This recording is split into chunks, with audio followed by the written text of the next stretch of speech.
de nous écouter sur les réseaux synchronisés de Radio Mali, il est 13h.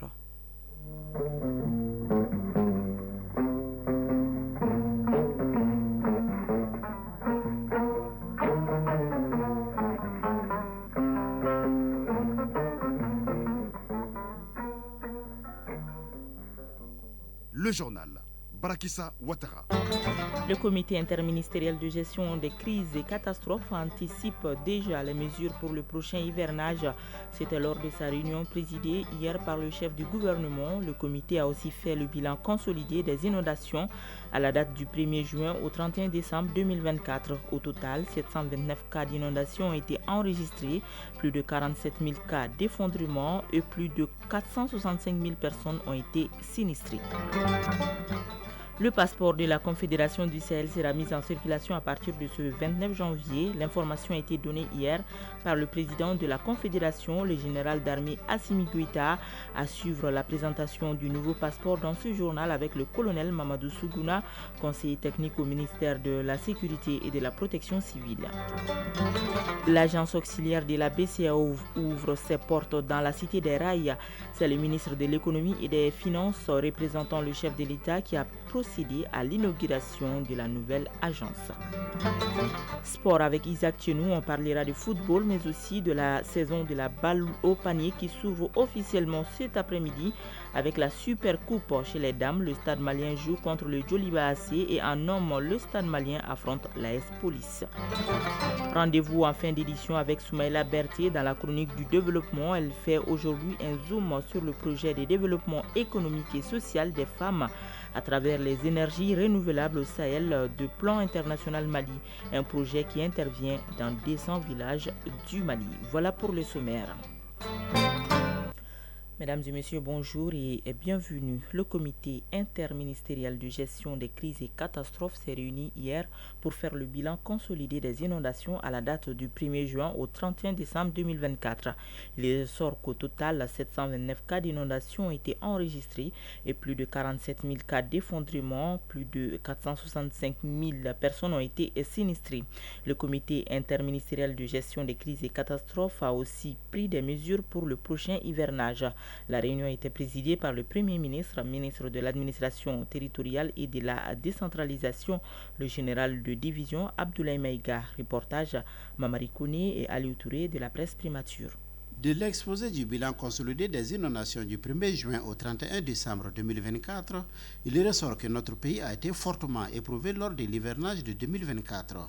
Et c'est à la faveur d'une forte mobilisation que l'ensemble du gouvernement, les services techniques et les populations ont pu faire face à cette situation exceptionnelle. Général de division Daoud Ali Mohamedine, ministre de la Sécurité et de la Protection civile. 729 cas d'inondation sur l'ensemble du territoire national, 47 306 cas d'effondrement de maisons et dans plusieurs régions, 8 cas de foudre, 6 cas de vent violent. En termes du bilan des sinistrés, il y a 88 083 ménages impactés, 465 226 personnes sinistrées, avec un pourcentage de 27% d'hommes, 29% de femmes et 44% d'enfants, avec 66 032 maisons endommagées ou à risque d'effondrement, 6 590 puits endommagés.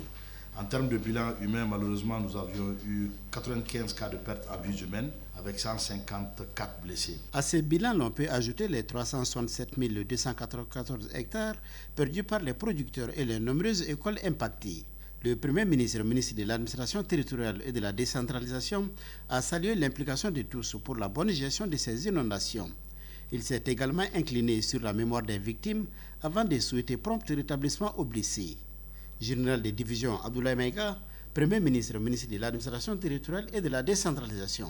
L'ampleur des dernières inondations a été pour nous, sur le plan pédagogique, riche d'enseignements. Je pense que nous devons nous préparer davantage et anticiper sur un certain nombre d'événements, un certain nombre d'actions, afin justement de nous assurer que les prochaines inondations ou d'autres catastrophes naturelles seront mieux prises en charge. Nous devons vraiment faire en sorte, pour les prochaines saisons des pluies, d'être mieux préparés et de faire en sorte qu'il y ait moins de cas d'inondation. Le comité interministériel a également abordé la situation des maisons qui obstruent le passage de l'eau, donc à démolir. Les mesures à prendre au niveau du pont Ouyo-Yanko à Sebeninkoro ainsi qu'au niveau du collecteur de Moussabougou. Déjà, des sous-comités mis en place vont travailler sur ces différents sujets avant la prochaine réunion du comité. Le passeport de la Confédération du Sahel va être mis en circulation à partir du 29 janvier. L'information a été donnée hier par le président de la Confédération, le général d'armée Assimi Goïta. Comment se présente le nouveau passeport de l'AES? Quelles sont les conditions de délivrance? Élément de réponse avec le colonel Mamadou Sougouna, conseiller technique au ministère de la Sécurité et de la Protection civile. Il est au micro de Bemba Sibi. À compter du 29, comme le dit le communiqué du président de la Confédération, ce passeport sera mis en circulation. La mise en circulation de ce passeport AES ne joue pas autrement sur les passeports déjà en cours de circulation. Ces passeports restent valables jusqu'à leur date d'expiration. Néanmoins, la latitude est laissée aux titulaires de ces passeports CEDEAO qui veulent changer leur passeport de leur propre volonté, de pouvoir venir tranquillement changer leur passeport CEDEAO en passeport AES, bien entendu conformément à la réglementation en vigueur. Il s'agit de s'acquitter des frais d'établissement et avoir son passeport.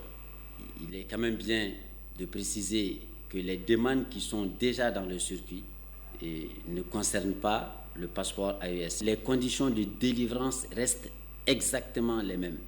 Ce sont les mêmes demandes de dossier, les mêmes lieux de dépôt de dossier, les mêmes lieux de délivrance. Parlant de ce passeport, vous allez constater que désormais, sur la première page de couverture, ce sont les armoiries du Mali en lieu et place du logo CEDEAO. Et tout en haut, vous allez remarquer que c'est bel et bien écrit Confédération des États du Sahel, AES. Et en dessous, il y a le nom du pays émetteur, République du Mali. Et en bas des armoiries, nous avons la nature du passeport. Ce qui est d'abord nouveau pour la première page, parce que ce n'était pas les armoiries du Mali, c'était le logo de la CEDEAO qui a disparu et qui laisse la place aux armoiries du Mali. Ça serait le cas pour le Burkina. Ce sont les armoiries du Burkina que vous allez retrouver. Pour le Niger, ce sont les armoiries du Niger que vous allez retrouver, avec la même mention Confédération des États du Sahel et le nom du pays émetteur. Et sur la dernière page de la couverture, la page arrière de la couverture, vous allez voir de façon bien distincte le logo de l'AES. À part la couverture, il n'y a pas d'autres changements. Les spécifications techniques restent les mêmes pour les 3 pays membres de l'AES. Je l'annonçais au sommaire, le ministre de l'économie et des finances, représentant le président de la transition, chef de l'État, le général d'armée Assimi Goïta, en compagnie d'une forte délégation, a procédé à l'inauguration de l'agence auxiliaire de la BCEAO à Caille. La cérémonie a mobilisé un parterre de personnalités, notamment le gouverneur de la BCEAO, des représentants de l'UEMOA ainsi que le gouverneur de la région de Caille.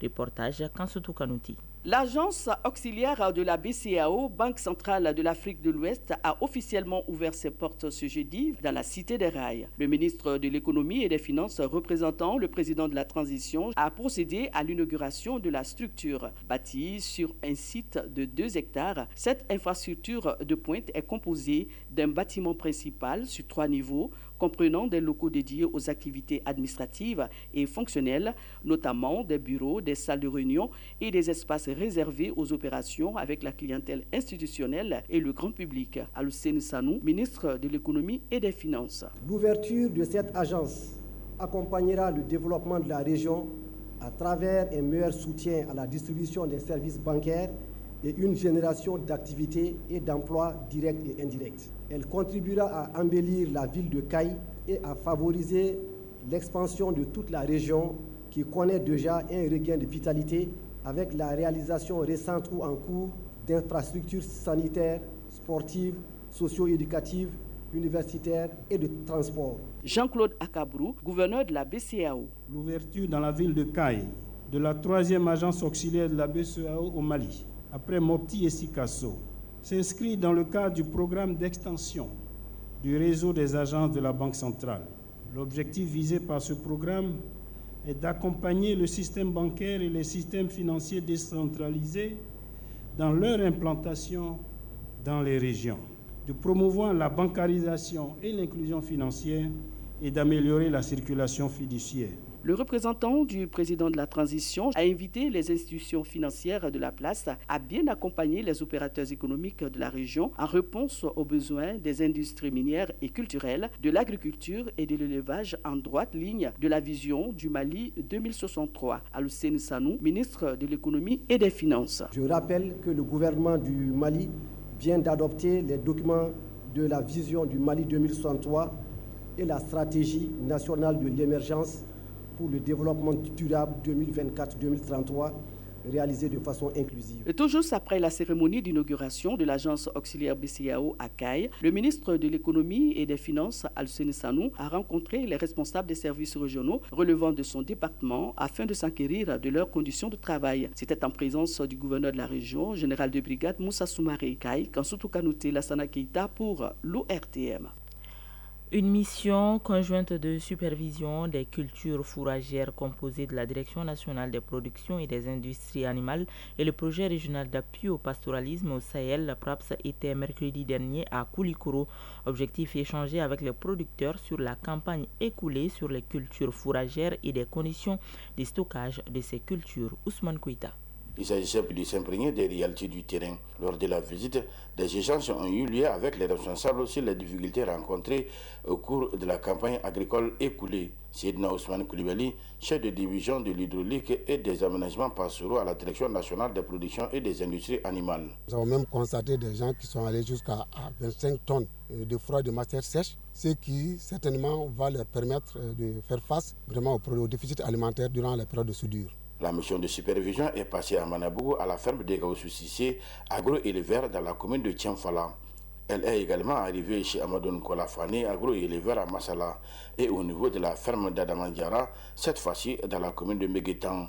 Quant au jeune Abdraman Ouedrago, il a aussi reçu la dite mission de supervision. À toutes ces étapes, des échanges ont permis aux producteurs d'exposer les difficultés rencontrées pendant cette campagne 2023-2024. Gaoussou Sissé, agro-éleveur à Manabougou. On ne peut jamais faire l'élevage sans agriculture.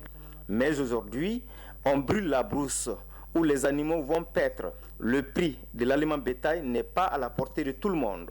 Le sac varie entre 11 000 et 14 000 francs CFA. Les responsables de PRAPS, projet d'appui au pastoralisme au Sahel, s'est dit satisfait de l'engagement des paysans pour la vulgarisation des cultures fourragères en région de Koulikoro. Bakari Minamba Diara, expert de gestion durable des paysages et amélioration de la gouvernance PRAPS Mali. Les paysans ont compris que les cultures fourragères, c'est l'alternative actuelle pour pouvoir faire de l'élevage. Parce que nous avons vu les zones que nous avons traversées. Cette année, il a beaucoup plu, il y avait de la paille, mais présentement, tout est brûlé. Donc, ils ont compris qu'il faut qu'eux-mêmes ils cultivent les fourrages pour leurs animaux, parce que la période de soudure, ça va être très dur, s'ils n'ont pas de fourrages à mettre à disposition. Donc, nous avons constaté qu'ils sont en train d'adopter cette technique et ça nous réjouit beaucoup. Des conditions de conservation des stocks de cultures fourragères ont été données aux paysans par les techniciens. Les cultures fourragères sont un excellent moyen de résolver le défi d'aliments bétail, indiquant les responsables de PRAPS D. Koulikoro, Ousmane Koueta, Amadou Tchokari pour le RTM. Tenue ici à Bamako de la 30e session ordinaire de l'Institut national en sciences de la santé, l'Institut forme les étudiants du Mali et ceux venus des pays étrangers.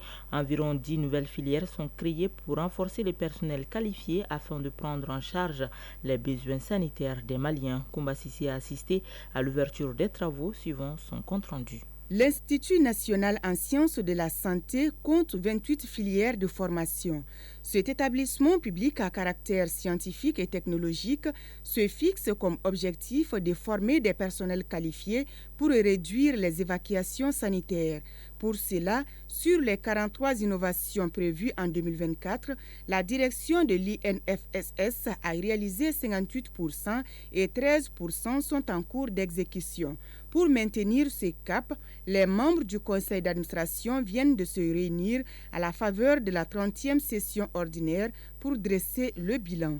Professeur Moussa Tangara, secrétaire général du ministère de l'Enseignement supérieur et de la Recherche scientifique. Il est heureux de constater que la plupart des défis au regard du bilan dressé ont été relevés. À cette rentrée académique 2024-2025, vous avez eu des candidats admis au concours d'entrée dans toutes les nouvelles filières prévues dans les innovations de l'Institut national de formation en sciences de la santé.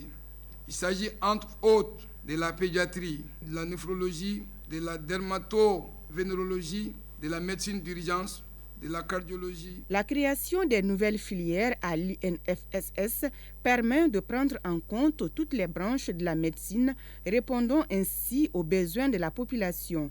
Tout au long du cycle, la culture de l'excellence est à promouvoir. Professeur Bokare Diallo, directeur général de l'Institut national en sciences de la santé. Comme le dit David Sosborne, celui qui n'encourage pas l'excellence récolte la médiocrité. On s'est dit que l'une des failles de ces pays pendant longtemps, ça a été qu'on n'a pas encouragé l'excellence.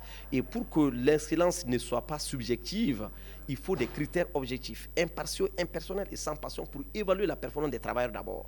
Parce qu'il faut qu'on ait des travailleurs performants. Quand on a des travailleurs performants, on va recruter des étudiants performants et on va avoir des diplômés performants. C'est pourquoi la première innovation, c'était d'introduire l'évaluation de la performance individuelle et collective.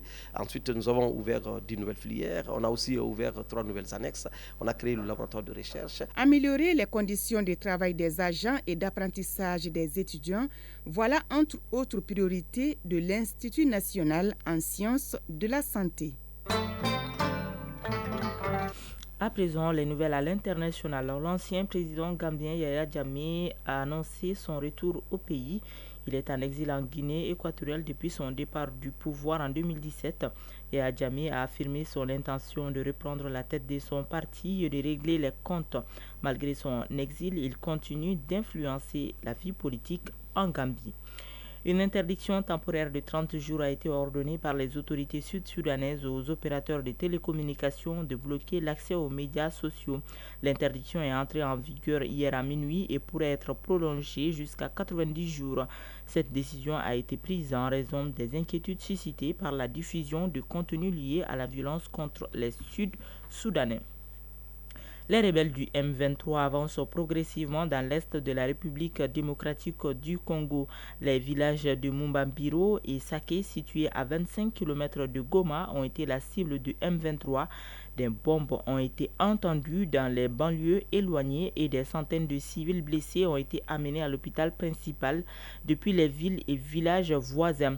De nombreux habitants de Sake ont rejoint les quelques 178 000 personnes qui ont fui l'avancée des rebelles au cours des 2 dernières semaines. Aux États-Unis, Donald Trump interdit l'affichage de drapeaux autres que celui des États-Unis dans les ambassades. Cette décision souligne que le drapeau des États-Unis symbolise l'unité des Américains autour des valeurs de justice, de liberté et de démocratie considérées comme essentielles à la nation. Les seules exceptions à cette règle concernent le drapeau des prisonniers de guerre et le drapeau des otages.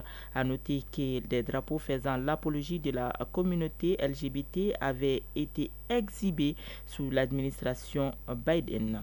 Mali Actualité, il est 13h passé de 17 minutes.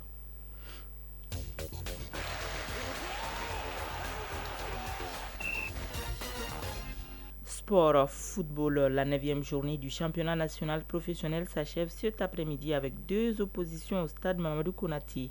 Basketball, la nouvelle saison de la balle au panier s'ouvrira officiellement cet après-midi avec la Supercoupe. Chez les dames, le stade malien joue contre le Djoliba AC et en hommes, le stade malien affronte l'AS Police. Le résumé de l'actualité sportive avec Isaac Tchenou.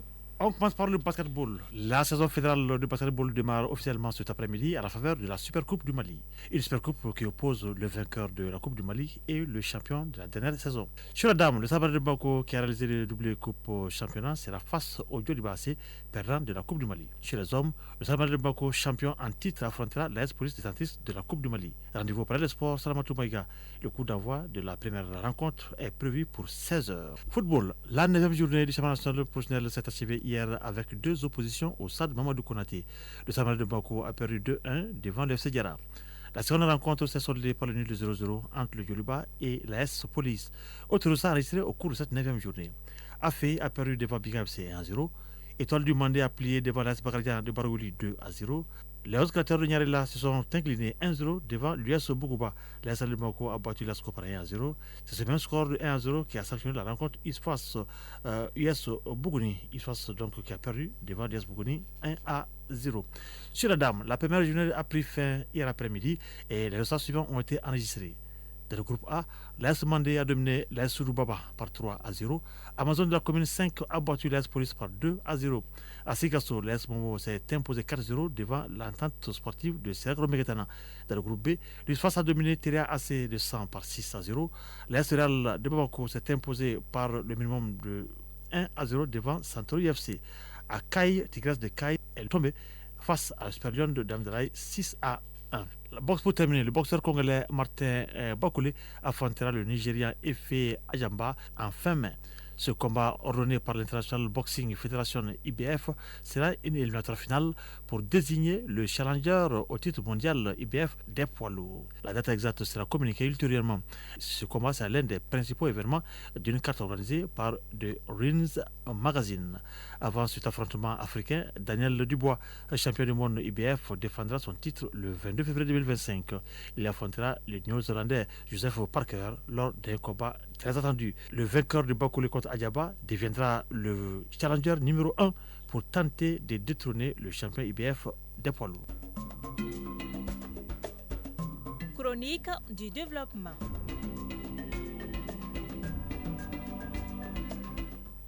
La chronique du développement du jour a fait un zoom sur le projet développement économique et social des femmes à travers les énergies renouvelables au Sahel du plan international Mali. Ce projet régional qui est doté d'un budget de plus d'1,689 milliard de francs CFA intervient dans 200 villages du Mali à travers le développement des activités génératrices de revenus dans le domaine des énergies renouvelables au profit des femmes. La chronique du développement, une réalisation de Soumela Berté et Marc Dambélé.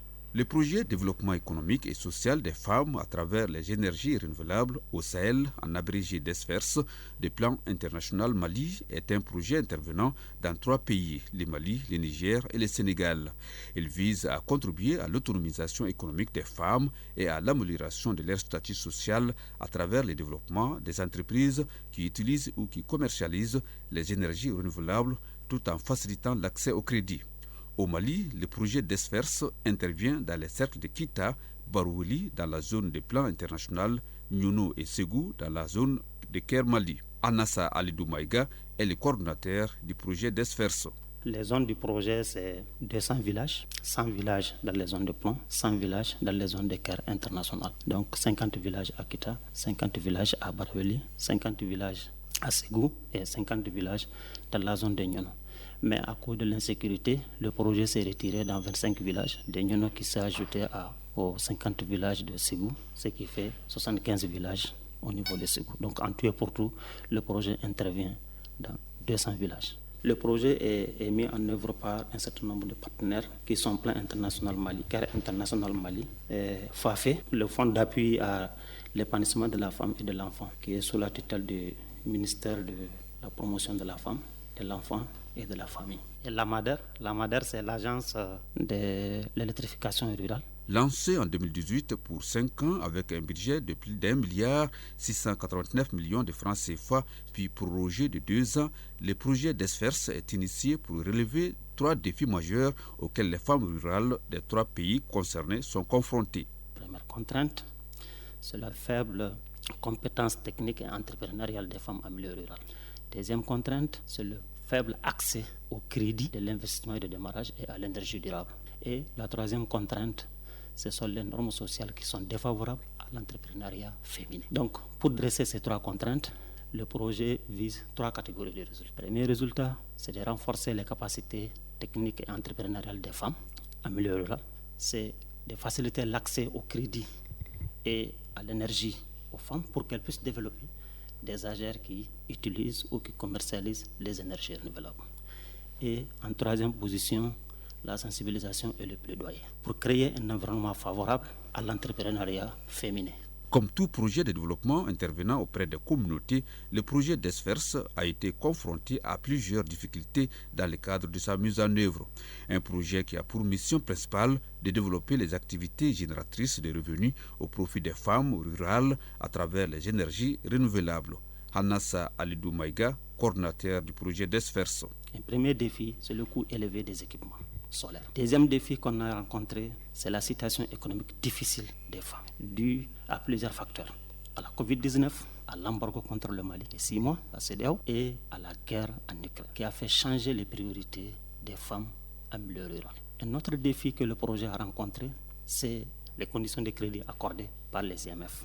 Les IMF, c'est les institutions de microfinance, parce que c'est des femmes en milieu rural qui n'ont pas les moyens. Donc si on applique les modalités de crédit que les IMF accordent à d'autres personnes, ça ne sera pas du tout facile pour les femmes, surtout le taux de crédit. Et ensuite, nous avons l'abri diplomatique qui a fait bloquer les équipements qui devaient quitter l'extérieur pour venir. C'est à travers ces équipements que les femmes développent des AGR. Effectivement, il y a aussi le défi sécuritaire parce qu'il y a des zones qui sont très affectées par rapport à d'autres, surtout la zone de Nyono, parce que le projet intervient à Nyono. Le projet d'Esfers s'achève en juin 2025.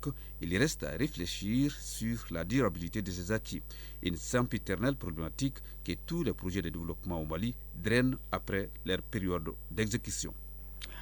Vous pouvez donc retrouver cette édition sur nos plateformes digitales. Pour vous dire que c'est la fin de cette édition, une présentation de Barakissa Ouattara.